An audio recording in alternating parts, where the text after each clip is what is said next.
আসসালামু আলাইকুম। আমরা আমাদের এই যে ডিভিশনের আজকে 4 নম্বর অধ্যায় নিয়ে কথা বলবো, কাজ, ক্ষমতা ও শক্তি নিয়ে। আর এই যে নোটটার হোয়াইট ভার্সন যেটা তোমরা প্রিন্ট করাতে পারবে, আমাদের লেকচার নাম্বার এই যে 1 নম্বর অধ্যায়ের যে ক্লাসটা আছে ওই ক্লাসের মধ্যে দেওয়া আছে ডিসক্রিপশনে। সো আমরা শুরু করি।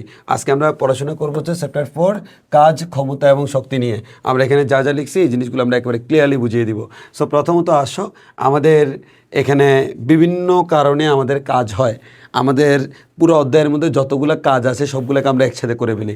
প্রথমত হচ্ছে প্রযুক্ত বলের কারণে যে কৃতকাজ, আমাদের প্রযুক্ত বল প্রয়োগ করলে যে আমাদের কৃতকাজ হয় সেই কৃতকাজগুলো আমরা বের করি। সো প্রথমত আসো, যদি এমন হয় কোনো একটা বস্তুর উপর আমি বল প্রয়োগ করলাম এইদিকে, বস্তুর সরণ হলো এইদিকে, তাহলে আমরা বুঝলাম যে বল যেদিকে সরণ সেদিকে না, বল এবং সরণের মধ্যবর্তী কোণটা হচ্ছে থিটা। তাহলে যদি কখনো বল এবং সরণের মধ্যবর্তী কোণ থিটা হয় তাহলে সেক্ষেত্রে আমরা বলতে পারবো ডাব্লিউ ইকুয়াল টু হচ্ছে এফ এস কস থিটা, এবং এখানে থিটা মান হচ্ছে বল এবং সরণের মধ্যবর্তী কোণ। এবার যদি আমরা দেখি কোনো একটা বস্তুর উপর বল যেদিকে সরণ যদি একই দিকে হয়, বল যেদিকে সরণ একই দিকে, তো বল এবং সরণ যদি একই দিকে হয় তাহলে আমরা সেক্ষেত্রে বলতে পারবো কৃতকাজ হচ্ছে আমাদের W equals to F S. কেন এফ এস হলো? কারণ তুমি এই যে কস যে থিটার জায়গায় 0 বসাও, কস 0 মান হচ্ছে আমাদের কত 1, ফলাফল হচ্ছে W equals to F S. এবং মনে রাখবা এটাকে আমরা বলি হচ্ছে ম্যাক্সিমাম কাজ, মানে কৃতকাজ কখন সর্বোচ্চ হয় যদি আমার 0 ডিগ্রি হয়, এটা এমসিকিউতে আসতে পারে। এবং এক্ষেত্রে হচ্ছে বল যেদিকে সরণ একই দিকে, যদি বল এবং সরণ একই দিকে হয় এটাকে আমরা দুইটা নামে ডাকি, একটা হচ্ছে বলের দ্বারা কাজ আর একটা হচ্ছে ধনাত্মক কাজ। এটাকে আমরা বলের দ্বারা কাজ বলতে পারি, এটাকে আমরা ধনাত্মক কাজ বলতে পারি। তাহলে ধনাত্মক কাজ বলতে বোঝায় বল যেদিকে সরণ একই দিকে। এবার আসো, আমাদের কোনো একটা বস্তুর উপর আমি এইদিকে বল প্রয়োগ করলাম, বস্তু চলে গেল তার উল্টা দিকে, মানে বল এবং সরণের দিক পরস্পর উল্টা। তাহলে সেক্ষেত্রে আমরা বলতে পারি বল এবং সরণের দিক উল্টো হলে কৃতকাজ ঋণাত্মক হবে। সেক্ষেত্রে আমাদের ফর্মুলা হবে ডাব্লিউ ইকুয়ালস টু হচ্ছে মাইনাস এফ এস। মাইনাসটা কোত্থেকে আসলো? এই যে কস 180 ডিগ্রি, তুমি যদি বল এবং সরণ উল্টা দিকে হয় তাহলে থিটার মান কিন্তু 180, আর এটা যদি 180 হয় তাহলে তুমি যদি এখানে কস 180 বসো তার মানে হচ্ছে -1, ফলাফল হচ্ছে আমাদের মাইনাস এফ এস আসবে। এবং এটাকে আমরা বলি বলের বিরুদ্ধে বা বলের বিপরীতে কাজ, এবং এটা এটা ঋণাত্মক কাজ। এবার আসে, অনেকের মনে একটা প্রশ্ন চলে আসে যে ভাইয়া এটা কেমনে সম্ভব যে আমাদের বল যেদিকে সরণ উল্টা দিকে?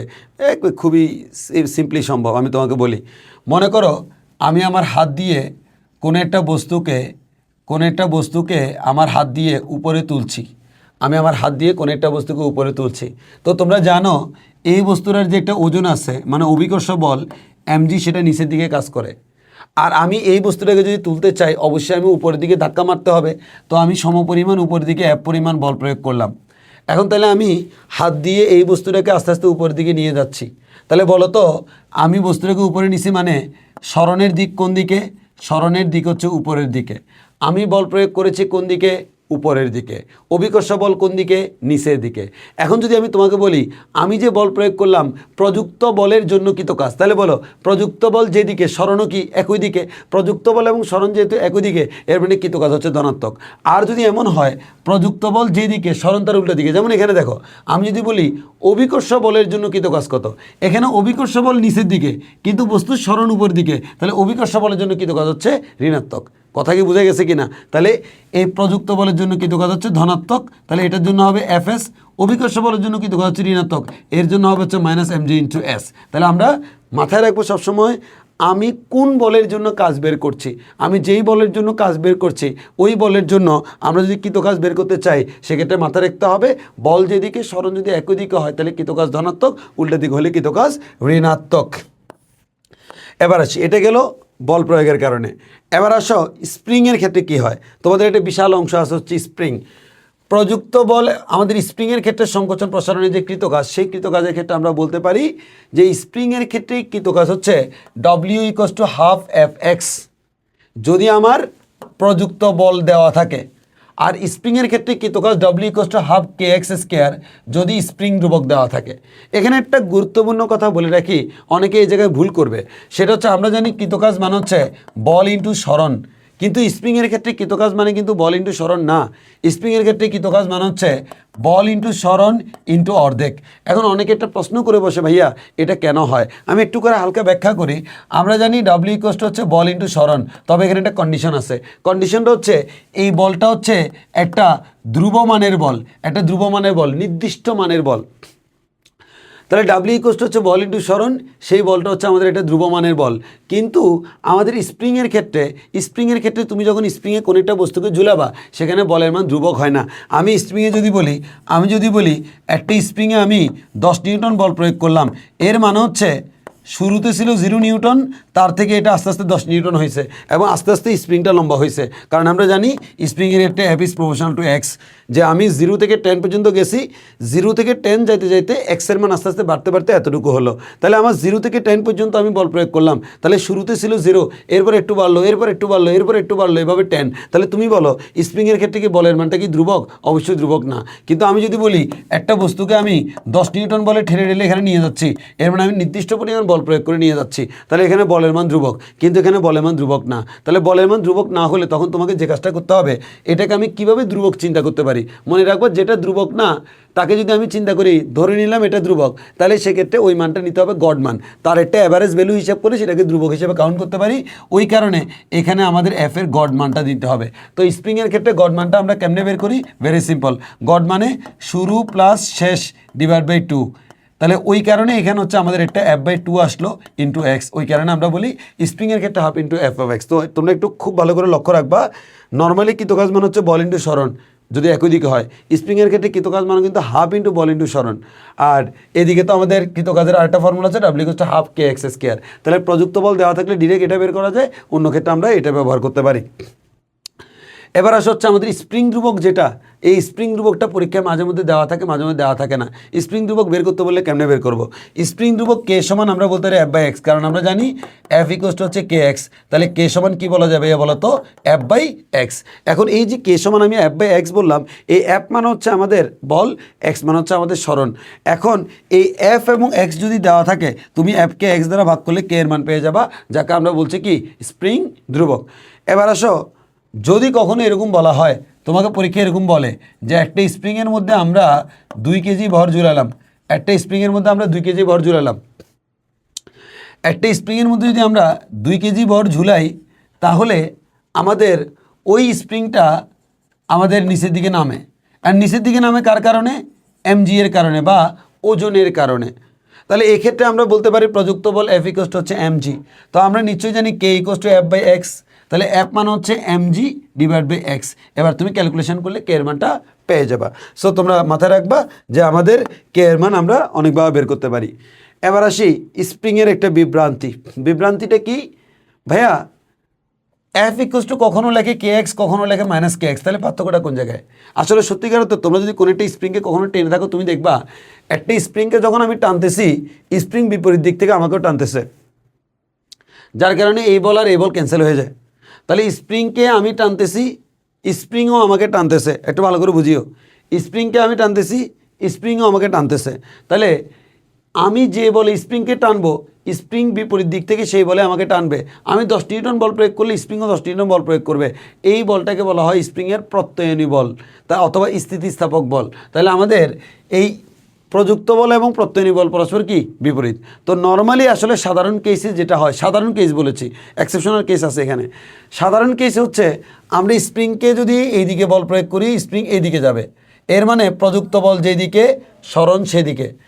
আবার স্প্রিংকে যদি আমি এইদিকে বল প্রয়োগ করি, স্প্রিং এদিকে যাবে। তাহলে ব্যাপারটা এরকম না, প্রযুক্ত বল যেদিকে সরণ সেদিকে।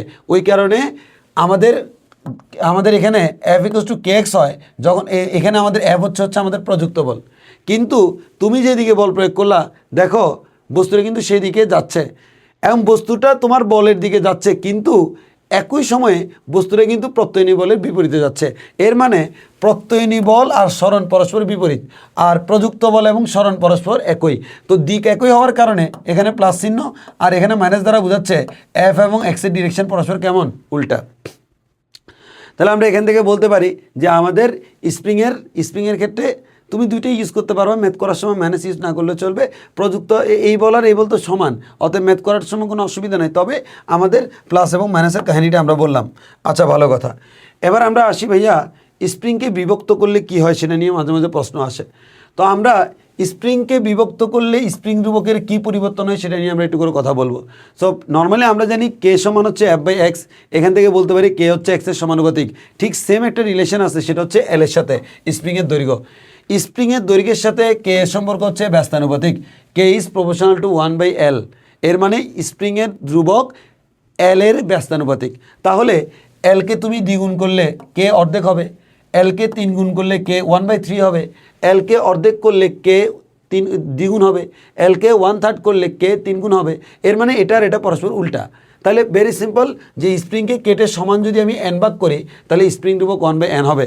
আমি যদি স্প্রিংকে কেটে সমান সমান 3 ভাগ করি, এর মানে প্রত্যেকটা ভাগ হয়ে গেছে হচ্ছে 3 ভাগের 1 ভাগ। তাহলে এল যদি 1/3 হয় তাহলে স্প্রিং ধ্রুবক হয়ে যাবে 3 গুণ। তাহলে আমাকে এটা মাথায় রাখতে হবে। তাহলে আমি স্প্রিংকে কেটে কেটে যদি আমি আমি n ভাগ করি, যেমন মনে করো একটা স্প্রিং আর মানে একটা স্প্রিং আছে তার দৈর্ঘ্য হচ্ছে এল, এটার জন্য স্প্রিং ধ্রুবক কে। এখন যদি আমি এটাকে 3 ভাগ করি, 3 ভাগ করে ফেললাম, তাহলে আমি 3 ভাগ যদি করি তাহলে এটার দৈর্ঘ্য কী হয়ে গেছে ভাইয়া, L/3 হয়ে গেছে না, এটার দৈর্ঘ্য L/3 হয়ে গেছে, এটার দৈর্ঘ্য L/3 হয়ে গেছে।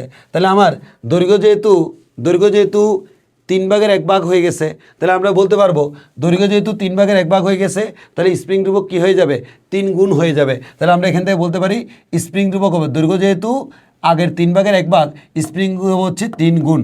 আচ্ছা, তাহলে এখানে n ভাগ করলে এখানে স্প্রিং ধ্রুবক এখানে 1/n না, এটা n গুণ হবে, এটা ঠিক করে নিবা, n গুণ। মানে দৈর্ঘ্য কমে যাওয়ার কারণে স্প্রিং ধ্রুবক কী হয়ে গেছে, বেড়ে গেছে, এটা ঠিক করে নিবে, এটা 1/n না, এটা কী হবে, n হবে। তাহলে আমাদের স্প্রিং এই যে n ভাগ করার কারণে দৈর্ঘ্য কমে গেছে, দৈর্ঘ্য কমার কারণে স্প্রিং ধ্রুবক বেড়ে গেছে। তাহলে দৈর্ঘ্য কমলে স্প্রিং ধ্রুবক বাড়ে। তাহলে দৈর্ঘ্য যখন আমাদের n ভাগ হয়ে গেছে তাহলে স্প্রিং ধ্রুবক n গুণ হয়ে গেছে। আচ্ছা, এবার আসি কৃতকাজ শূন্য। এটা আমাদের অনেক সময় পরীক্ষায় আসে, বিভিন্ন সময় কৃতকাজ শূন্য কখন কখন হতে পারে। তো ভেরি সিম্পল মনে রাখবা, কৃতকাজ শূন্য হতে পারে 3 ভাবে, এটা খুবই গুরুত্বপূর্ণ। আমরা জানি W হচ্ছে কি F/s cos θ। তাহলে ভেরি সিম্পল, তুমি যদি বস্তুর উপর কোনো বল প্রয়োগ না করো, এর মানে F এর মান 0 হলে W এর মান 0 হয়ে যায়। আর একটা হচ্ছে এই যে আমার স্মরণের মান যদি X বা S এর মান যদি 0 হয়ে যায়, প্রযুক্ত বলের মান 0 হয়ে যায়। এর মানে আমি বল প্রয়োগ না করলে কাজ হবে না, আমি বল প্রয়োগ করলাম কিন্তু স্মরণ হলো না, তাহলে কাজ হবে না। এজ লাইক এজ এরকম একটা দেওয়ালকে আমি ইচ্ছা মতো ধাক্কা মারলাম, কাজ হবে না, কারণ ধাক্কা মারলাম কিন্তু স্মরণ হয়নি। এরপর 3 নম্বর হচ্ছে cos θ। থিটা মান হচ্ছে মধ্যবর্তী কোণ। তাহলে আমরা বলতে পারি যদি কখনো থিটার মান 90 ডিগ্রি হয়, থিটার মান যদি 90 ডিগ্রি হয়, cos 90 ডিগ্রি মান কত বলো তো, cos 90 ডিগ্রি মান হচ্ছে 0। তাহলে সেক্ষেত্রে আমার কৃতকাজ 0 হয়ে যায়। তাহলে কৃতকাজ 0 হতে পারে 3 ভাবে, একটা হচ্ছে বলের মান 0, আর একটা হচ্ছে স্মরণের মান 0, আর একটা হচ্ছে বলও 0 না, স্মরণও 0 না, কিন্তু মধ্যবর্তী কোণ 90। তাহলে মধ্যবর্তী কোণ 90 ডিগ্রি হলে কৃতকাজ শূন্য। ওই কারণে বলা হয়, এটা একটু মাথায় রাখবা, আমাদের এই যে কেন্দ্রমুখী বল দ্বারা কৃতকাজের মান 0, কারণ থিটার মান 90। কেন? এই দেখো, কোনো একটা বস্তুকে বৃত্তাকার পথে ঘুরাইলে আমরা জানি কেন্দ্রের দিকে একটা বল কাজ করে, তার নাম হচ্ছে কেন্দ্রমুখী বল। কেন্দ্রের দিকে যে ত্বরণ তার নাম কেন্দ্রমুখী ত্বরণ, কেন্দ্রের দিকে যে বল তার নাম কেন্দ্রমুখী বল। এখন আমার বস্তুর বল এদিকে, কিন্তু বস্তুটা তো এদিকে যায় না, বস্তুটা যায় হচ্ছে এদিকে, স্মরণ এদিকে। তাহলে বলো বল এদিকে, স্মরণ এদিকে, বল এবং স্মরণের মধ্যবর্তী কোণ কত ডিগ্রি ভাইয়া, 90 ডিগ্রি। যেহেতু বল এবং স্মরণের মধ্যবর্তী কোণ 90 ডিগ্রি, ওই কারণে এখানে কোনো কাজ হয় না, ওই জন্য বলা হয় কেন্দ্রমুখী বল দ্বারা কৃতকাজের মান 0। এবার আসো ভাইয়া, আমরা এরপরে আসি আমাদের অভিকর্ষ বলের ক্ষেত্রে কৃতকাজ বের করি। আমরা অভিকর্ষ বলের জন্য কৃতকাজ W আমরা জানি হচ্ছে mg/h, এবং h সবসময় কি, h মানে সবসময় খাড়া উচ্চতা। তুমি এক জায়গা থেকে আরেক জায়গায় গেলা, খাড়াভাবে যে উচ্চতা ওটার নাম হচ্ছে h। আমি আবার বলছি, খাড়া যে উচ্চতা তার নাম কি ভাইয়া, h। এখন একটু ভালো করে খেয়াল করো। এখন আমি তোমাকে বললাম যে কি বললাম, তোমাকে বললাম যে আমার কোনো একটা বস্তুকে A বিন্দু, B বিন্দু, C বিন্দু, এই 3টে বিন্দু থেকে আমি ডিতে তুলব। একবার A থেকে ডিতে তুললাম, একবার B থেকে ডিতে তুললাম, আর একবার C থেকে ডিতে তুললাম। দেখো তুমি যেভাবেই তুলো না কেন, এটা হচ্ছে ভূমি আর এটা হচ্ছে বস্তু। তাহলে খাড়াভাবে উচ্চতা কত, h। এর মানে এখান থেকে এখানে নিলে h এর মান যা, এটার জন্য h এর মান তা, এটার জন্য h এর মান তা। এর মানে এখান থেকে এখানে নাও, এখান থেকে এখানে নাও, এখান থেকে এখানে নাও, কৃতকাজের ফর্মুলা কি, mg/h, এবং এইচটা সেম। এর মানে ওই জন্য বলা হয় তুমি এই পথে যে পথে নাও না কেন, কৃতকাজ সবসময় কী হবে, সেম হবে। তাহলে মনে রাখবা, তুমি যে W = mg/h করো, সেখানে তুমি সবসময় চিন্তা করবা আগে কোথায়, বর্তমানে কোথায়, তাদের মাঝখানে উলম্ব সরণটা কত, এই লম্বালম্বি যে খাড়া যে সরণ, সেই সরণের মানটা হচ্ছে h। তাহলে h এর পরিচয়টা খুব ভালো করে জানতে হবে। তাহলে এই 3 ক্ষেত্রে কিন্তু h এর মান সেম। এর মানে আমি পরীক্ষা যদি এই প্রশ্ন করি, এখান থেকে এখানে গেছি, এখান থেকে এখানে গেছি, এখান থেকে এখানে গেছি, h সেম, এর মানে কাজের মান সেম। এখন অনেকের মনে প্রশ্ন জাগবে, ভাইয়া কেমনে সেম, সেটা একটু ব্যাখ্যা করে দেন।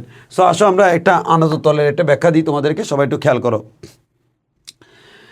মনে করো এটা হচ্ছে এ বিন্দু, এটা হচ্ছে বি বিন্দু, এটা সি বিন্দু, এ থেকে বি এর যে উচ্চতা হচ্ছে এইচ। একটা বস্তুকে আমি এদিক থেকে এদিকে নামাচ্ছি, আমি সহজের জন্য নিচের দিকে নামতেছি।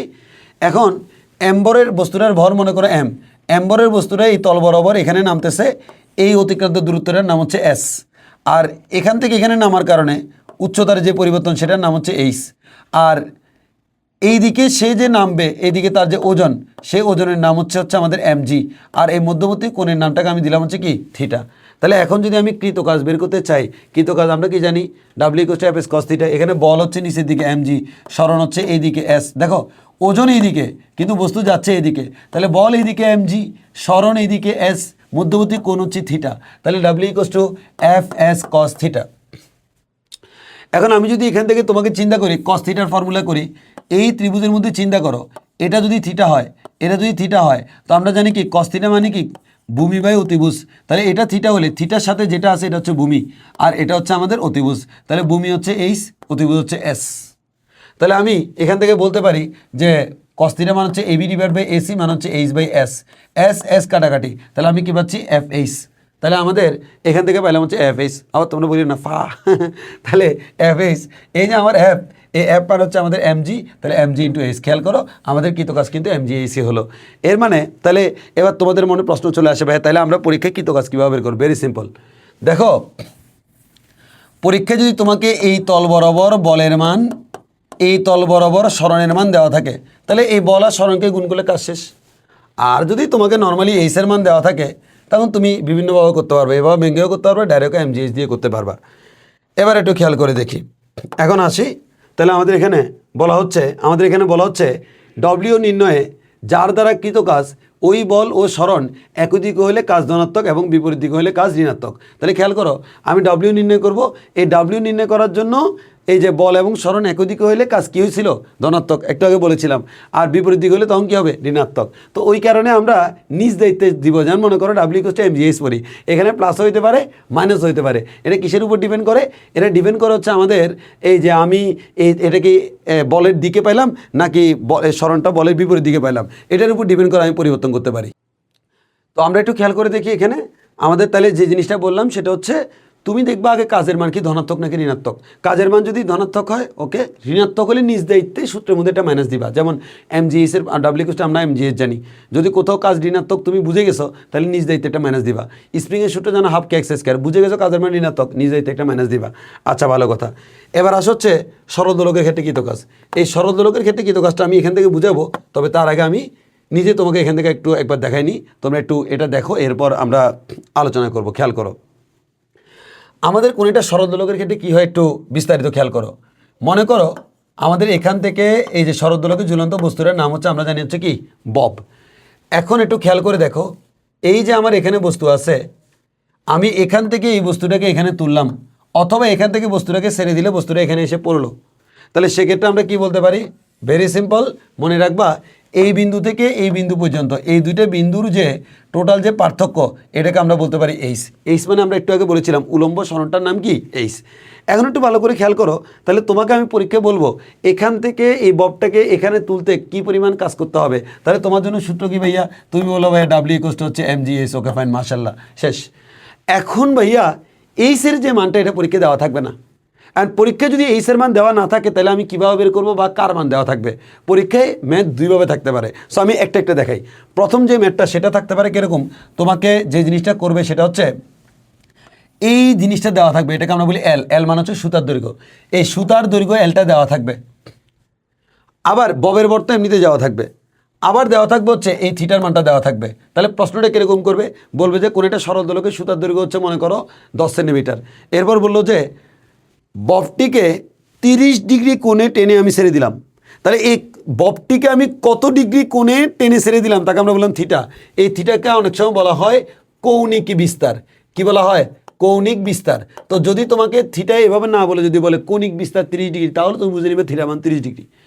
এখন এখান থেকে টেনে ছেড়ে দিলাম, এবার বলে কৃত কাজ কত। এখন তাহলে ভেরি সিম্পল ভাই, আমি ডাব্লিউ ইকুয়াল টু এমজিএইচ ব্যবহার করব। কিন্তু ভাইয়া আমি যদি ডাব্লিউ ইকুয়াল টু এমজিএইচ ব্যবহার করতে যাই, এখানে তো আমরা মহাঝামেলায় পড়ে যাব। কি মহাঝামেলায় পড়বো? আমার এই জায়গায় একটু খেয়াল করে দেখো, এই জায়গায় একটা ঝামেলা হয়ে যাবে। ডাব্লিউ ইকুয়াল টু এমজিএইচ যে আমরা বের করতে যাব, এর জন্য তো আমার যে ভাইয়া এখানে এইচটা লাগবে, এখন এখানে যে এইচটা লাগবে এইচটা তো আমি জানি না। এখন তুমি একটু খেয়াল করে দেখো তো, এটা যদি সুতার দৈর্ঘ্য এল হয়, আমাকে বলো এখান থেকে এটাকে সুতার দৈর্ঘ্য এল বলা যাবে কি না? তাহলে এটা যেই এল এটাও কিন্তু সেম এল, এটা যেই এল এটা কিন্তু সেম এল, এটা সুতার দৈর্ঘ্য এল, এটাও কিন্তু সুতার দৈর্ঘ্য এল। এবার আসো, তোমার লাগবে এইচের মান, কিন্তু তোমার জানা আছে কি? তোমার জানা আছে এখানে এই এল এর মান, এই কোণের মান থিটা। তাহলে তুমি একটু চিন্তা করে দেখো তো ভাইয়া, এই এল এর মান তুমি জানো, কোনো না কোনোভাবে যদি এই জিনিসটা জানতে পারতা, ধরে নিলাম এটার মান হচ্ছে ওয়াই, তাহলে আমি যদি কোনো না কোনোভাবে এই ওয়াইটা জানতে পারি, তাহলে তো আমি বুঝলাম যে ভাইয়া ওয়াই যদি কোনো না কোনোভাবে জানা যায়, তাহলে আমি এখান থেকে খুব ইজিলি বলে দিতে পারবো যে আমাদের এইসের মানটা কত। তাহলে আমি ওয়াইয়ের মানটা কেমনে বের করবো স্যার? ওয়াইয়ের মানটা যদি আমি বের করতে চাই, তাহলে বলো তো এল এর মান আমি জানি, তাহলে আমাকে এল থেকে কাকে বিয়োগ করতে হবে? ওয়াইকে। ওয়াই বিয়োগ করলে আমরা এস পেয়ে যাবো। এখন তাহলে আমাকে ওয়াইয়ের মান বের করতে হবে। এবার ওয়াইয়ের মান বের করার জন্য আমি কার মান জানি?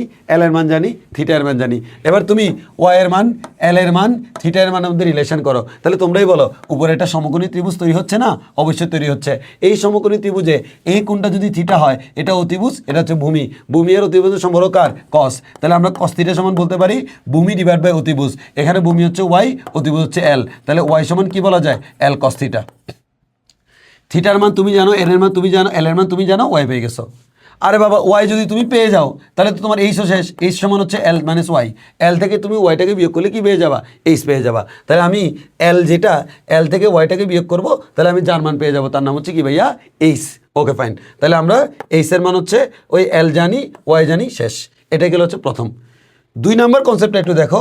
2 নম্বর কনসেপ্ট হচ্ছে তোমাকে এরকম দিবে, তোমাকে এবার বলবে যে এরকম সুতার দৈর্ঘ্য এল তোমাকে দিয়ে দিছে, এক্সের মান তোমাকে দিয়ে দিবে।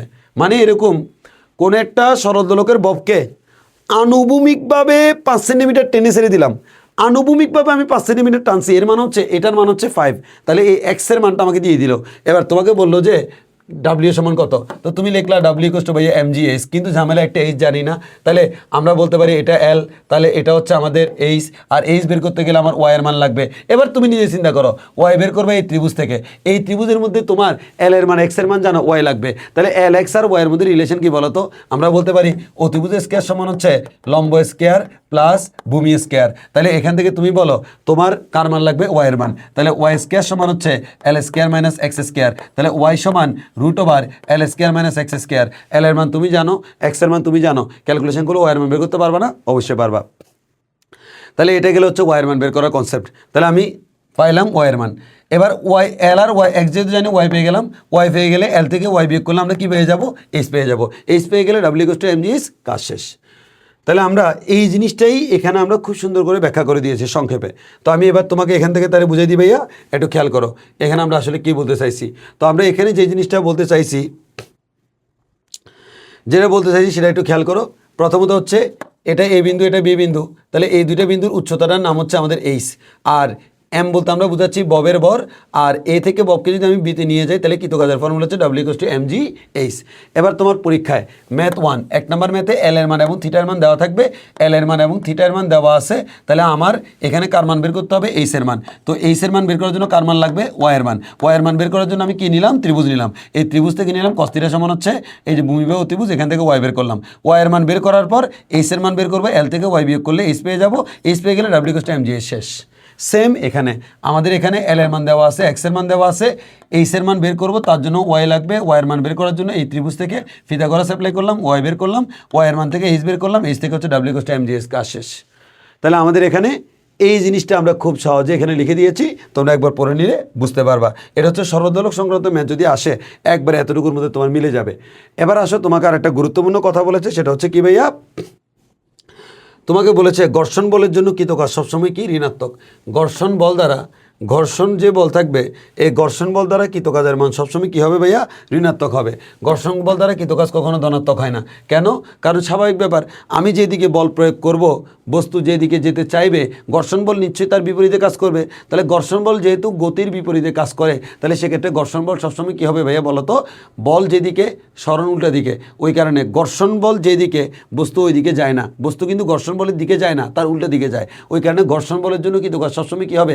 ঋণাত্মক হবে। দেখো কোনো একটা বস্তু, এটাকে আমি এইদিকে ধাক্কা মারলাম, এইদিকে ধাক্কা মারলে সে এখানে চলে গেল। তাহলে একটু খেয়াল করো, তুমি যখন এইদিকে ধাক্কা মারছো তখন কিন্তু বিপরীত দিকে একটা ঘর্ষণ বল ছিল। তাহলে বস্তু গেছে কোন দিকে? ডান দিকে। ঘর্ষণ বল কোন দিকে? বাম দিকে। তাহলে সরণ এবং ঘর্ষণ বল একই দিকে না, তাহলে ঘর্ষণ বলের জন্য কৃত কাজটা কী হবে? ঋণাত্মক হবে। ওই কারণে ঘর্ষণ বল যদি থাকে তাহলে সেক্ষেত্রে ডাব্লিউ ইকুয়াল টু আমরা -Fs দিয়ে সূত্রটা করি। এবার আসো ভাই হচ্ছে আনত তল। আনত তলের যদি কনসেপ্ট থাকে তাহলে এখানে একটু বলে রাখি, আনত তলের কনসেপ্টটা তোমরা খুব ভালো করে একটু খেয়াল করে দেখবা। এখানে একবারে সহজ জিনিসটা, অনেক সময় এরকম প্রশ্ন দিলে তোমরা অনেকে গোলায় ফেলো। কীরকম?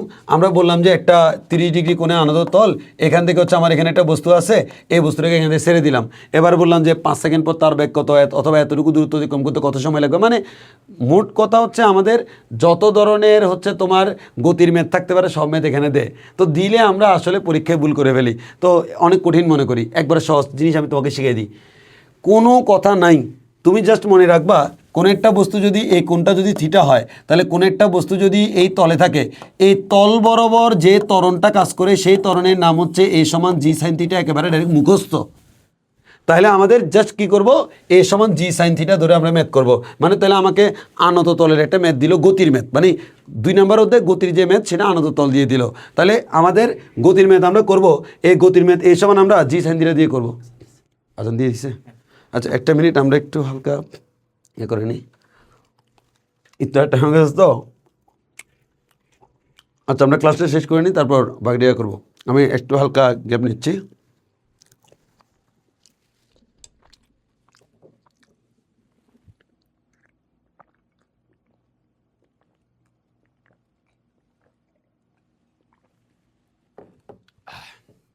আচ্ছা সরি।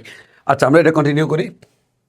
আমাদের আসলে রমজানের মধ্যে আসলে সারাদিন ক্লাস থাকে, তো আবার তোমাদের এই ক্লাসগুলো রেকর্ড করার জন্য আসলে আর টাইম পাওয়া যায় না, ওই জন্য ইফতারের মাঝখানে করতে হলো। ওকে ফাইন, আসি আমরা ক্লাস শেষ করি।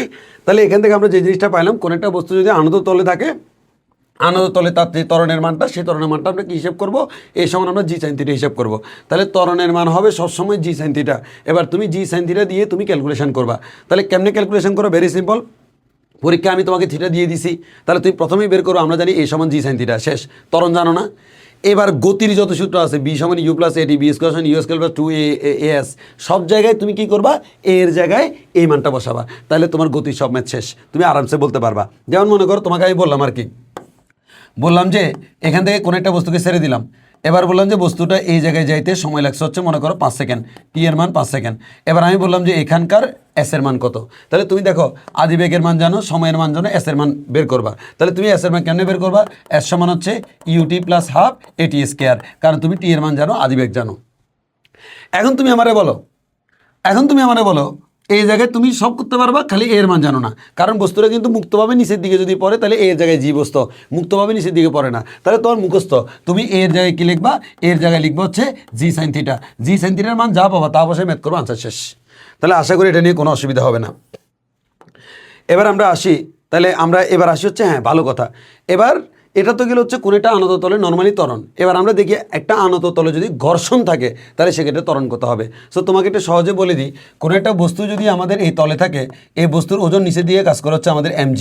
বস্তুর ওজন যদি নিচের দিকে কাজ করে mg, তাহলে একটা জিনিস মুখস্থ রাখবা, নিচের দিকে যদি mg থাকে তাহলে এই বরাবর থাকবে হচ্ছে mg sin থিটা, যেটা আমরা আগের অধ্যায়ে বুঝাইছি। তাহলে এই বরাবর থাকবে হচ্ছে কি mg sin থিটা। তাহলে এবার তুমি একটু খেয়াল করো, এটা এমজি হলে এটা এমজি সাইন থিটা, এর মানে সত্যিকার অর্থে এই বস্তুটা গতিশীল যদি নিচের দিকে হয়, এই এমজি সাইন থিটা এর কারণে হয়। এখন আমি বললাম যে এই তলের মধ্যে ঘর্ষণ আছে, তাহলে ঘর্ষণ কোন দিকে থাকবে? বস্তু যেহেতু নিচের দিকে যায়, উপরের দিকে একটা ঘর্ষণ বল থাকবে স্মল এফ। এখন আমাদের নিশ্চয়ই আমাদের প্রযুক্ত বলের মানটা বেশি, তাহলে বস্তুটা নিচের দিকে নামবে। তাহলে সেক্ষেত্রে আমরা এক্ষেত্রে যে কাজটা করতে পারি, বস্তু যদি নিচের দিকে নামে তাহলে আমরা এখান থেকে বলতে পারি অবশ্যই আমার প্রযুক্ত বলের মানটা বেশি। তাহলে আমরা জানি একই বস্তুর উপর দুইটা বল প্রযুক্ত হলে কী হয়? বড় মাইনাস ছোটো ইকুয়াল টু এম এ। তাহলে আমাদের এমজি সাইন থিটাটা বড়, তাহলে এমজি সাইন থিটা বড় মাইনাস ছোটো হচ্ছে ঘর্ষণ বল ইকুয়াল টু হচ্ছে এম এ। এখান থেকে আমরা এ এর মান পাবো, এ সমান হচ্ছে mg sin theta minus f divide by m।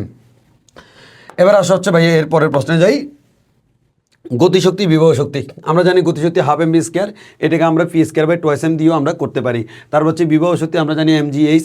আর শক্তির নিত্যতা মানে কি? সব বিন্দুতে গতিশক্তি এবং বিভব শক্তি না, গতিশক্তি এবং বিভব শক্তির সমষ্টি সমান, এটাকে যাকে আমরা যান্ত্রিক শক্তিও বলতে পারি। তো তো এবার আসি কোনো একটা নির্দিষ্ট উচ্চতায় যদি গতিশক্তি এবং বিভব শক্তি বের করতে বলে আমরা কীভাবে বের করব। সো আমাকে এরকম বলা হলো কোনো একটা বস্তু এই উচ্চতা থেকে পড়ছে, আমাকে এরকম বলে দিল একটা বস্তু এই উচ্চতা থেকে আমাদের পড়ছে, তাহলে এই বিন্দু থেকে ভূমি থেকে এই বিন্দুর উচ্চতা হচ্ছে এই উচ্চতা থেকে কোনো একটা বস্তু পড়তেছে।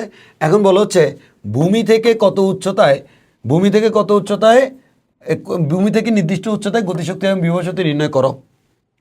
তাহলে ভূমি থেকে উচ্চতাকে আমি এক্স ধরে নিলাম, আর এটা যদি এক্স হয় এটার নাম হচ্ছে এইচ মাইনাস এক্স। এখন আমি বললাম যে ভূমি থেকে এক্স উচ্চতায় গতিশক্তি কত, বিভব শক্তি কত, এটা বের করো। মানে একটা নির্দিষ্ট উচ্চতা বলে দিব, বলবো যে আমি সেখানে গতিশক্তি কত, বিভব শক্তি কত। তাহলে তুমি কীভাবে করবা, গতিশক্তি সমান হচ্ছে হাফ এম বি স্কোয়ার। তাহলে হাফ এম বি স্কোয়ার, এই এম মানে কি, বি মানে কি, বি মানে হচ্ছে এখানকার ব্যাগ। তাহলে এখানকার যে ব্যাগ, এই ব্যাগটা আসলে কোত্থেকে আসলো, বস্তুটা যে উপর থেকে পড়ছে, এই উপর থেকে নিচে নামতে নামতে তার ব্যাগটা আস্তে আস্তে বাড়ছে।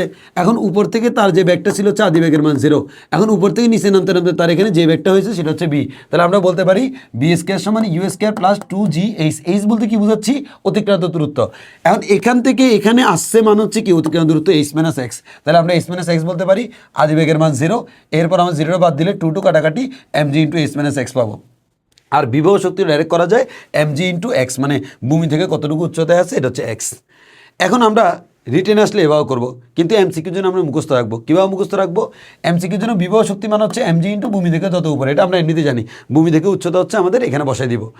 আর গতিশক্তির ক্ষেত্রে আমরা মনে রাখবো mg ইন্টু সর্বোচ্চ বিন্দু থেকে যত নিচে, এর মানে কতটুকু নিচে, মানে সোজা কথা হচ্ছে ফর্মুলা হচ্ছে mg এইচ। এইচের জায়গায় যদি তুমি নিচ থেকে বসাও, নিচ থেকে কতটুকু উপরে এই এইচটা বসাও, তাহলে সেক্ষেত্রে তুমি পাবা হচ্ছে বিভব শক্তি। আর উপর থেকে কতটুকু নিচে এটা যদি তুমি বসাও, তাহলে তুমি পাবা হচ্ছে গতিশক্তি। তাহলে আমাদের যেমন এরকম আর কি, তোমাকে বললাম যে এটা হচ্ছে 30 মিটার, এবার বললাম যে ভূমি থেকে 10 মিটার উচ্চতায় এই জায়গায় গতিশক্তি কত, বিভব শক্তি কত।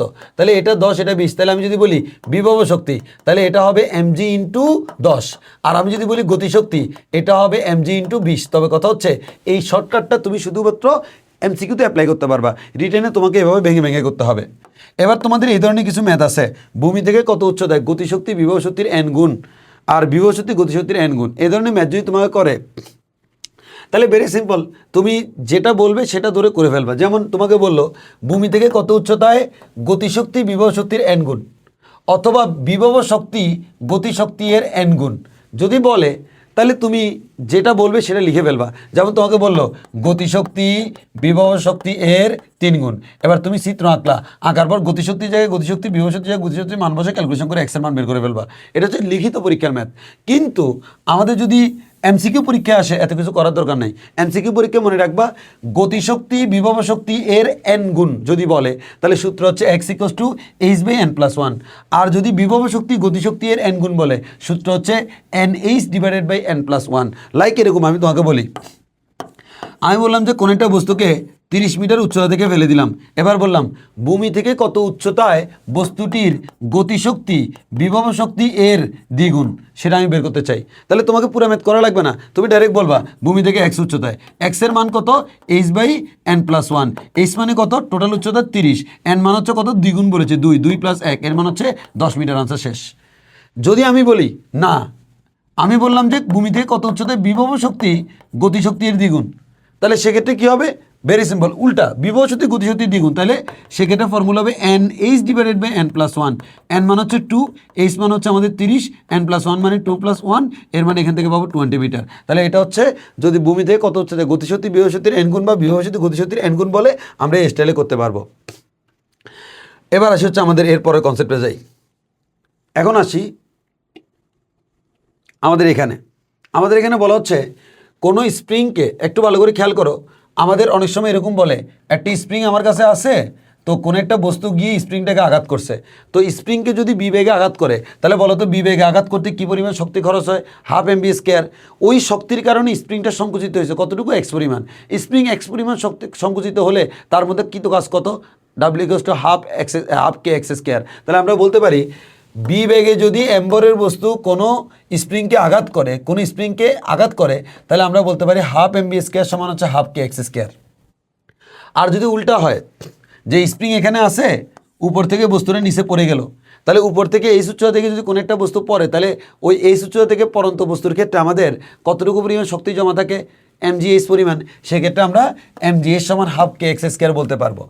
এবার আসি স্প্রিংয়ের বিভব শক্তি বা সঞ্চয় শক্তি, আমরা তো জানি হাফ কে এক্স স্কোয়ার, এটা নিয়ে কথা বলার মতো তেমন কোনো কিছু নাই। এবার আরেকটা গুরুত্বপূর্ণ জিনিস কাজ শক্তি উপপাদ্য। কাজ শক্তি উপপাদ্য কাকে বলি? গতিশক্তির পরিবর্তন ইকুয়ালস টু কৃত কাজ, এটাকে আমরা বলি কাজ শক্তি উপপাদ্য। তাহলে গতিশক্তির পরিবর্তন মানে কি? শেষ গতিশক্তি মাইনাস আদি গতিশক্তি ইকুয়ালস টু কৃত কাজ, এটাকে বলি কাজ শক্তি উপপাদ্য। এটা দিয়ে বিভিন্ন ম্যাথ করা যায়, তবে সেই ম্যাথগুলো আমি নর্মালিও করতে পারি, অতএব এই সূত্র দিয়ে ম্যাথ করাটা ম্যান্ডেটরি না। এবার আসি হচ্ছে হর্স পাওয়ার মানে হচ্ছে 746 ওয়াট, এটা আমরা জানি। এবার ক্ষমতার সূত্র, ক্ষমতা P equals to W by T, W সমান হচ্ছে এই ডাব্লিউর যত সূত্র আছে, mgh হলে mgh, fs cos θ হলে fs cos θ, half K x square half K x, মানে ডাব্লিউর যত ফর্মুলা আমরা ব্যবহার করেছি, এই ডাব্লিউর জায়গায় তুমি যে কোনোটা ব্যবহার করতে পারবে, তবে সাধারণত আমরা প্রথমটা ব্যবহার করি, কারণ এই ধরনের ম্যাথ আমাদের বেশি আসে। এবার আসি হচ্ছে কর্মদক্ষতা সংক্রান্ত ম্যাথগুলা। এখানে একটা কথা বলে রাখা ভালো, মনে রাখবা তোমাকে যদি কর্মদক্ষতা সম্পর্কে কিছু না বলে, তাহলে ক্ষমতা মানে ক্ষমতা, কিন্তু যখন কর্মদক্ষতার কথা বলে দিবে তখন ভাইয়া ক্ষমতা মানে ক্ষমতা না, তখন ক্ষমতা মানে হচ্ছে দুইটা ক্ষমতা। কোনো একটা যন্ত্রের মধ্যে আমি যে ক্ষমতা দিব প্রদত্ত, তার নাম হচ্ছে ইনপুট, আর যেটা আমাদের কাজে লাগবে সেটার নাম হচ্ছে আউটপুট।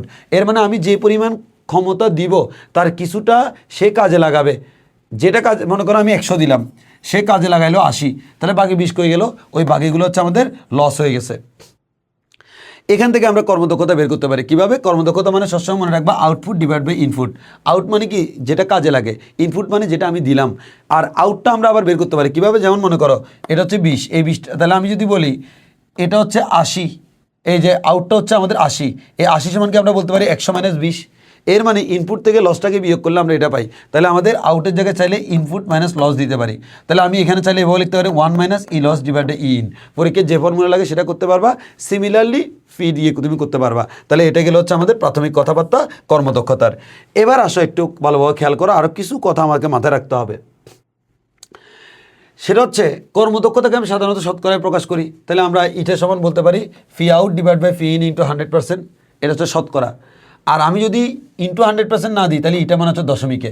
যেমন মনে করো এই সূত্রের মধ্যে ইটা মানে 20%, আর এই সূত্রের মধ্যে ইটা মানে 0.2, তাহলে তোমাকে অত প্যারা নেওয়ার কোনো কিছু নাই। তুমি যদি শতকরা না দাও, তাহলে তুমি দশমিকে মান বসাবা, শতকরা দিলে শতকরায় মান বসাবা, এটা হচ্ছে পার্থক্য। তো আমি যদি জানি eta equals to P out by P in, এখান থেকে আমরা চাইলে বলতে পারি ফি আউট ইকুয়ালস টু হচ্ছে ইটা ইন্টু ফি ইন, এটা আমরা বলতে পারি। তাহলে এটা গেলে হচ্ছে কর্মদক্ষতার সাথে আমাদের যে রিলেশন সেটা আমরা জানলাম। এবার আসো আমরা একটু সামনের দিকে যাই। আমাদের কর্মদক্ষতা যদি জানা থাকে, তাহলে মনে রাখবা আমরা জানি ক্ষমতা P equals to W by টি বা mgh বাই টি। এখন প্রশ্ন হচ্ছে ভাইয়া, এই যে ফর্মুলা আমরা ব্যবহার করি, এই ফর্মুলার মধ্যে ক্ষমতা মানে হচ্ছে মানে কিন্তু নর্মাল ক্ষমতা, কিন্তু যদি আমি কর্মদক্ষতা বলে দিই, তাহলে তো আমার ক্ষমতা দুইটা থাকে, একটা হচ্ছে ইন আর একটা থাকে কি আউট। এখন একটা প্রশ্ন চলে আসে ভাইয়া, তাহলে আমাদের এই ফি দ্বারা কি ফি ইন বোঝাচ্ছে নাকি আউট বোঝাচ্ছে? মনে রাখবা কর্মদক্ষতা দেওয়া থাকলে সেক্ষেত্রে ফি সবসময় ফি আউট, যেটা কাজে লাগে। তাহলে আমাদের প্রশ্ন হচ্ছে ভাইয়া এটাকে আমি ফি আউট লিখলাম equals to mgh by T, কিন্তু আমার পরীক্ষা ভাইয়া আপনি এখানে আউট লিখলাম, কিন্তু পরীক্ষার প্রশ্নের মধ্যে ইন দেওয়া আছে অথবা ইন জানতে চাইছে, তাহলে তুমি কি করবা? ভেরি সিম্পল, আউটের জায়গায় আমরা লিখতে পারি ইটা ইন্টু ফি ইন। কোথেকে লিখলাম? ওই একটু আগে পড়ছি না, eta equals to P out divide by P in, এটাকে বজ্রগুণন করলে বলা যায় ফি আউট ইকুয়ালস টু হচ্ছে ইটা ইন্টু ফি ইন। তাহলে তুমি এখান থেকে ইটা ইন্টু ফি ইন সমান mgh বাই টি লিখতে পারবা, এখান থেকে তুমি ফি ইন সমান লিখতে পারবা mgh by eta into T, যেই জিনিসটা আমি এখানে লিখে দিয়েছি। এবার আসলে আমরা অনেক সময় একটু ঝামেলায় পড়ে যাই ইন আর আউট নিয়ে। মনে রাখবা কোনো একটা যন্ত্রে আমি কোনো একটা যন্ত্রের ক্ষমতা বলতে অনেক সময় প্রশ্ন করে যন্ত্রের ক্ষমতা এত বলে দে, অথবা যন্ত্রের ক্ষমতা বের করতে বলে। মনে রাখবা যন্ত্রের ক্ষমতা বলতে ইনপুট ক্ষমতা বোঝায়। কি বললাম? যন্ত্রের ক্ষমতা বলতে কি বোঝায়? ইনপুট বোঝায়। একইভাবে অনেক সময় বলে যন্ত্রের গায়ে লেখা থাকে, যন্ত্রের গায়ে সবসময় ইনপুট লেখা থাকে। যন্ত্রের গায়ে কি লেখা থাকে? ইনপুট লেখা থাকে। এতটুকু আমাকে একটু জানতে হবে। আচ্ছা, এবার আসো অপচয় কেমনে বের করবা? ভেরি সিম্পল, 100% থেকে কর্মদক্ষতা বিয়োগ করলে যেটা পাবো সেটা হচ্ছে অপচয়। একইভাবে 100% থেকে অপচয় বিয়োগ করলে যেটা পাবো সেটা হচ্ছে কর্মদক্ষতা। এবার আসো একাধিক ধাপে কর্মদক্ষতা। একটা ধাপের কর্মদক্ষতা যদি ইটা হয়, যত ধাপের কর্মদক্ষতা ইটাকে ততবার গুণ করবা, শেষ। তাহলে আমাদের দেখো প্রত্যেক ধাপে কর্মদক্ষতা 90% হলে অথবা তোমাকে অপচয় 10%, দুইটাই বলতে পারে। অপচয় 10% বললে আমরা 100 থেকে বিয়োগ করে 90% কর্মদক্ষতা বের করতে পারবো। এবার বললো 4 ধাপে কর্মদক্ষতা কত, তাহলে 4 ধাপে কর্মদক্ষতা কত, 90%, 90%, 90%, 90% মিলে হচ্ছে 65.61%, অথবা 0.9, 0.9, 0.9, 0.9, 0.6561, এটাকে 100 দ্বারা গুণ করলে 65.61% আসবে। এবার আসো কুয়া সংক্রান্ত কনসেপ্ট। কুয়ার ম্যাথ খুবই সহজ, তবে তোমাকে বেসিক যে জিনিসগুলা সেই জিনিসগুলো তোমাকে একটু ভালো করে জেনে নিতে হবে। যদি বেসিক জিনিসগুলো তুমি ভালো করে জেনে নাও তাহলে কুয়ার ম্যাথে তোমার কোনো অসুবিধা হবে না। সো আমরা আসো তোমাকে আগে কুয়ার ম্যাথের বেসিকটা একটু ক্লিয়ার করে দিই।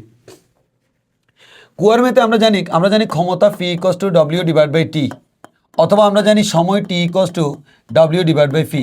কুয়ার ম্যাথে তোমাকে দুইটা প্রশ্ন করে, হয় সময় দেওয়া থাকলে ক্ষমতা বের করতে বলে, ক্ষমতা দেওয়া থাকলে সময় বের করতে বলে।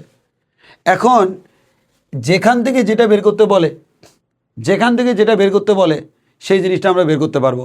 এখন একটু খেয়াল করে দেখো, সময় দেওয়া আছে ক্ষমতা বের করতে বলে, ক্ষমতা দেওয়া আছে সময় বের করতে বলে, তাহলে আমার এই দুইটা নিয়ে কোনো অসুবিধা নেই, একটা দেওয়া থাকবে আর একটা বের করবো। তাহলে ঝামেলা কাকে নিয়ে, ডব্লিউকে নিয়ে। এই ডব্লিউ সমান আমরা কি বলতে পারি, mgh।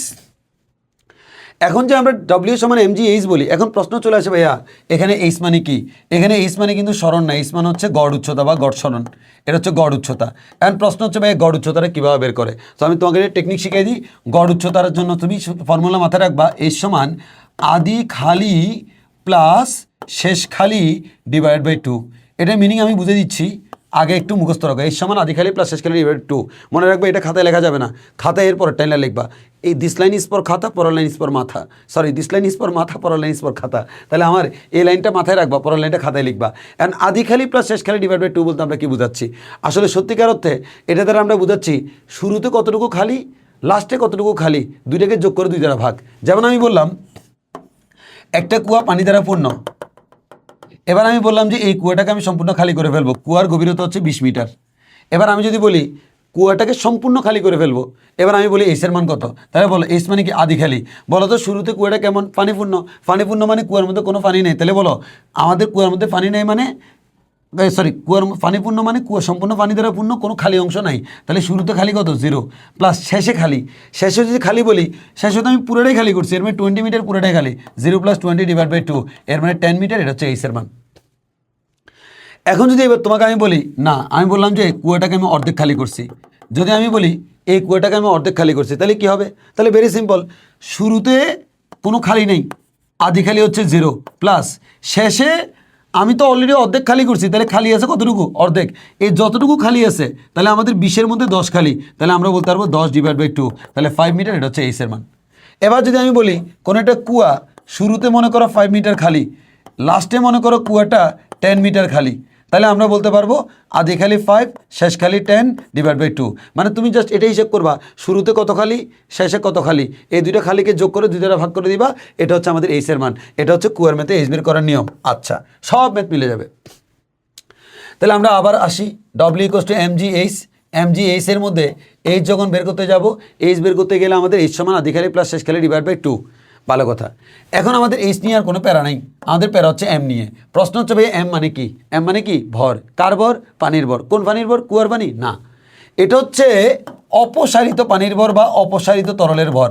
তুমি কুয়া থেকে যে তরলগুলোকে অপসারণ করেছো সেই তরলের ভর হচ্ছে আমাদের এই এম। তাহলে আমি যদি এমটা বের করি, আমি যেই পরিমাণ পানি কুয়া থেকে বের করে দিয়েছি, আমি বললাম একটা মোটর দিয়ে আমি সম্পূর্ণ কুয়া খালি করছি, এর মানে সম্পূর্ণ কুয়ার পানির ভর।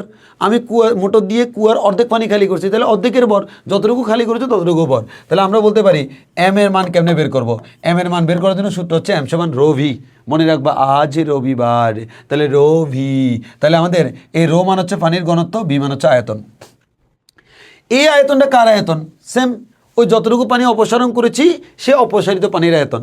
এখন বি কেমনে বের করব, বি বের করার জন্য সূত্র হচ্ছে আমরা কুয়াকে ধরে নিয়ে হচ্ছে এরকম সিলিন্ডারের মতো, সিলিন্ডারের ব্যাসার্ধ যদি আর হয়, উচ্চতা যদি এইচ হয়, তাহলে আমরা বলতে পারি সিলিন্ডারের আয়তন পাই আর স্কয়ার এইচ। তো এইচের সাথে এইচ যেহেতু মিলে যাবে, আমরা এখানে যে কাজটা করি, আমরা এইচের সাথে এইচ যাতে না মিলে ওই কারণে আমরা এটাকে এল দ্বারা নামকরণ করি। এল বলতে বোঝাচ্ছি হচ্ছে আমাদের কুয়ার গভীরতা, তাহলে এল দ্বারা কুয়ার গভীরতা পাই আর স্কয়ার এল। কিন্তু এই জায়গায় বি মানে কিন্তু পাই আর স্কয়ার আমরা এল ব্যবহার করব না। কি ব্যবহার করব, দেখো কুয়ার মধ্যে এতটুকু পরিমাণ পানি ছিল, তুমি খালি করার পর বর্তমানে এতটুকু পানি আছে, তাহলে বলো তো তুমি খালি করছো কতটুকু? এই এতটুকু। তাহলে আমি যতটুকু খালি করেছি এই এতটুকুর উচ্চতা, এটাকে আমরা এক্স বললে এ বি সমান ফাই আর স্কয়ার এক্স। তাহলে আমি কি বললাম, আমাদের এটা হচ্ছে এক্স। এক্স মানে কি, যতটুকু উচ্চতা আমি খালি করলাম। একটা কুয়া সম্পূর্ণ খালি করছি, তাহলে এর মানে পুরো উচ্চতাটা হচ্ছে এক্স। অর্ধেক খালি করছি, অর্ধেক হচ্ছে এক্স। 3/1 খালি করছি, 3/1 হচ্ছে এক্স। মানে আমি যতটুকু খালি করলাম তার নাম হচ্ছে কি, এক্স। তাহলে এবার তোমাকে একটু সাজাই দিই, তাহলে তোমরা পরীক্ষায় এভাবে লিখবা। আমরা জানি ফি সমান W/T, আমরা জানি ডব্লিউ সমান হচ্ছে mgh, তাহলে ডিভাইড বাই টি। আমরা জানি এম সমান হচ্ছে rho V GH divide by T. আমরা জানি রো ইন্টু বি সমান pi R square X GH divide by T. এবার এখানে তুমি কার কার মান দেখো, এখানে শুধুমাত্র দুইজনের মান নিয়ে তুমি কনফিউশনে থাকবা। সেই দুইজনের মান তুমি আলাদা করে বের করবা। এইসের মান কি, আ খা প্লাস সে খা ডিভাইড বাই 2, মানে আদি খালি প্লাস শেষ খালি ডিভাইড বাই 2 বের করলা, তুমি বের করে ফেললা। আর এক্স মানে যতটুকু তুমি খালি করেছো, এটা ম্যাথ দেখে তোমাকে বুঝতে হবে। তাহলে আমরা এই এক্স মানে যতটুকু আমি খালি করেছি। এবার রো মানে ঘনত্ব 1000 মুখস্থ, ফাইয়ের মান 3.1416, কুয়ার ব্যাসার্ধ আর দেওয়া থাকবে, জি এর মান আমরা মুখস্থ জানি, টি এর মান দেওয়া থাকবে, টি দেওয়া না থাকলে ফি দেওয়া থাকবে, যে কোনো একটা দেওয়া থাকবে। এবার তুমি যে কোনো কুয়ার ম্যাথ করে ফেলতে পারবা। এবার আসা হচ্ছে আমরা এখানে তোমাদেরকে দেখাই দিই যে আমরা এখানে আসলে কি বলতে চেয়েছি তোমাকে। তাহলে একটু খেয়াল করো, আমরা যা বলতে চেয়েছি সেটা একটু আমরা দেখি। এই যে কুয়া সংক্রান্ত সকল কনসেপ্ট তোমাদেরকে এখানে ক্লিয়ার করে দিচ্ছি। তাহলে আমরা যেটা বললাম, স্যার দেখো আমাদের কুয়ার ম্যাথে এতক্ষণ আমরা যা বলেছি, এখন আমি একটু করে হালকা রিভিউ করি। ফি সমান mgh/t, আবার এম সমান বলা যায় রো বি, আবার রো বি সমান বলা যায় ফাই আর স্কয়ার এক্স। এর মানে এই লাইন পর্যন্ত তুমি পরীক্ষা ডাইরেক্ট মুখস্থর মতো লিখে ফেলবা। এরপর তুমি এখানে মান বসাতে গেলে এইচ আর এক্স নিয়ে ঝামেলা, এইচ সমান কি আদি খালি প্লাস শেষ খালি ডিভাইড বাই 2। তুমি কিন্তু এটা লিখবা না পরীক্ষায়, এই লাইনটা তুমি পরীক্ষায় লিখবা না। পরীক্ষায় এরকম লিখবে এইচ সমান 0 + 10 ডিভাইড বাই 2 এভাবে, কিন্তু এই লাইনটা লিখবা না। হ্যাঁ, তাহলে এইচ মান হচ্ছে আমাদের গড় উচ্চতা বা গড় গভীরতা। Okay fine. এবার আসো এখানে অনেকের পরিচয়। এই যে এক্স বলতে আমরা যতটুকু উচ্চতা খালি করা হয়েছে, রো মানে হচ্ছে কুয়ার পানির ঘনত্ব, যেটা সাধারণত 1000, আর মানে কুয়ার ব্যাসার্ধ, টি মানে যতটুকু আমি খালি করতেছি করতে কতক্ষণ সময় লাগে, আর ফি মানে হচ্ছে পাম্পের ক্ষমতা বা মোটরের ক্ষমতা, আর এটার একক অবশ্যই ওয়াট হবে। যদি কখনো হর্স পাওয়ার দেওয়া থাকে তাও তোমাকে এটাকে ওয়াটে কনভার্ট করতে হবে, মানে সূত্রের মধ্যে কখনো ওয়াট ছাড়া হবে না। তাহলে এবার মোটর বা যদি কখনো মোটর বা পাম্পের কর্মদক্ষতা দেওয়া থাকে, এখন তোমাকে নর্মাল ম্যাথ না দিয়ে বলো যে কুয়ার ম্যাথে যে মোটরটা ইউজ করছি ওই মোটরের কর্মদক্ষতা আছে, তাহলে কিছুই না, খালি পার্থক্য একটাই, আগে যে তুমি ফি ইকোস টু লিখতে এখন ফি আউট ইকোস টু লিখবা, কারণ কর্মদক্ষতা থাকলে কাজে লাগে কোনটা, আউটটা কাজে লাগে, এটি আর কোনো পার্থক্য নাই। এবার আসো এখানে আমরা কয়েকটা এক্সাম্পল দিয়েছি যে এইচ এবং এই যে আমাদের এইচ এবং এক্স নির্ণয়ের যে এক্সাম্পলগুলো দেখো ভেরি সিম্পল। মনে করো এই কুয়ার মধ্যে গভীরতা 20 মিটার, 5 মিটার খালি আছে। কিছুক্ষণ পরে আমি খালি করার পর বর্তমানে 16 মিটার খালি, তাহলে এইচের মান কত, আদি খালি 5, শেষ খালি হচ্ছে 16 ডিভাইড বাই 2, তাহলে 10.5 মিটার। যদি আমরা বলি এক্স, এক্স মানে যতটুকু আমি খালি করেছি, তাহলে বলো তো আগে ছিল, আগে এ 5 মিটার পর্যন্ত খালি ছিল, এখন 16 মিটার খালি হচ্ছে, তাহলে মাঝখানে এখান থেকে এই পর্যন্ত এটা কত, 16 - 5, ক্যালকুলেশন করলে 11 মিটার। তাহলে 11 মিটার আমি খালি করেছি, আগে খালি 5 মিটার, এখন খালি 16 মিটার, তাহলে আমি করেছি 11 মিটার, সেটা হচ্ছে এক্সের মান। এবার আসো আমি বললাম যে পানিপূর্ণ কুয়াকে আমি পানি শূন্য করছি, কুয়ার গভীরতাকে আমি এল নাম দিলাম, তাহলে বলো পানিপূর্ণ মানে হচ্ছে আদি খালি 0 প্লাস শেষে আমরা পানি শূন্য করে দিয়েছি, পুরোটাই খালি, শেষ খালি L ডিভাইড বাই 2 মানে L/2। এবার যদি বলি আমি এক্সের মান, এক্স মানে যতটুকু আমি খালি করছি, কতটুকু খালি করছি, পুরোটাই খালি করছি, এক্সের মান হচ্ছে L। এবার আসো পানিপূর্ণ কুয়াকে অর্ধেক খালি করছি, তাহলে পানিপূর্ণ কুয়াকে যদি আমি অর্ধেক খালি করি তাহলে ব্যাপারটা কেমন হয়, আমার কুয়াটা হচ্ছে পানিপূর্ণ, হ্যাঁ, তাহলে পানিপূর্ণ মানে আদি খালি 0, আর শেষে আমার অর্ধেক খালি মানে শেষ খালি হচ্ছে L/2, তাহলে L/2 ডিভাইড বাই 2 মানে L/4। এবার যদি আমি বলি এক্সের মান কত, এক্স মানে যতটুকু আমি খালি করছি কতটুকু, অর্ধেক। এবার আসো হচ্ছে আমার অর্ধপূর্ণ কুয়াকে পানি শূন্য, মানে একটা কুয়া অলরেডি অর্ধেক খালি, তাকে আমার বাকি অংশটাকে আমি খালি করলাম, মানে বাকি অংশটা খালি করলাম, তাহলে সেক্ষেত্রে আমাদের অর্ধেক যেহেতু খালি সেটা হচ্ছে আমাদের L/2, আর বাকি অংশ আমি খালি করার পর শেষ পর্যন্ত খালি হলো L, তাহলে আমাদের এই যে আদি খালি L/2, শেষ খালি হচ্ছে L ডিভাইড বাই 2 মানে হচ্ছে 3L/4, আর এক্স মানে হচ্ছে যতটুকু খালি করলাম L/2। এবার এটা গুরুত্বপূর্ণ প্রশ্ন, পরীক্ষা এভাবে করা হয়, একটা কুয়ার প্রথম অর্ধেক খালি করতে যে সময় লাগবে শেষ অর্ধেক খালি করতে সেম সময় লাগবে কিনা, উত্তর হচ্ছে না। প্রথম অর্ধেক খালি করতে যে সময় লাগে শেষ অর্ধেক আরও বেশি সময় লাগবে। কেন দেখবা, তুমি প্রথম অর্ধেক প্রথম অর্ধেক মানে কি, পানিপূর্ণকে অর্ধেক করছি, আর দ্বিতীয় অর্ধেক মানে কি, অর্ধেককে পানি শূন্য করছি। এখানে এইচের মান আর এখানে এইচের মান বেশি সেম না। আমাদের দেখা যায় আমাদের যদি কুয়ার প্রথম অর্ধেক খালি করতে এইচের মান যা আসে দ্বিতীয় অর্ধেকের জন্য এইচের মান আরও বেশি আসে। ওই কারণে আমাদের কুয়ার পানির অর্ধেক অর্ধেক যদি আমি মোটর দিয়ে খালি করি তাহলে নিচের অর্ধেক যেটা ওটা খালি করতে একটু বেশি সময় লাগে। তাহলে আমাদের এই অধ্যায় ছিল এতটুকু পর্যন্ত। সবাইকে ধন্যবাদ, আশা করি বুঝতে পারছো। কোনো প্রবলেম হলে কমেন্টে জানাবা। ধন্যবাদ সবাইকে, আল্লাহ হাফেজ, আসসালামু আলাইকুম।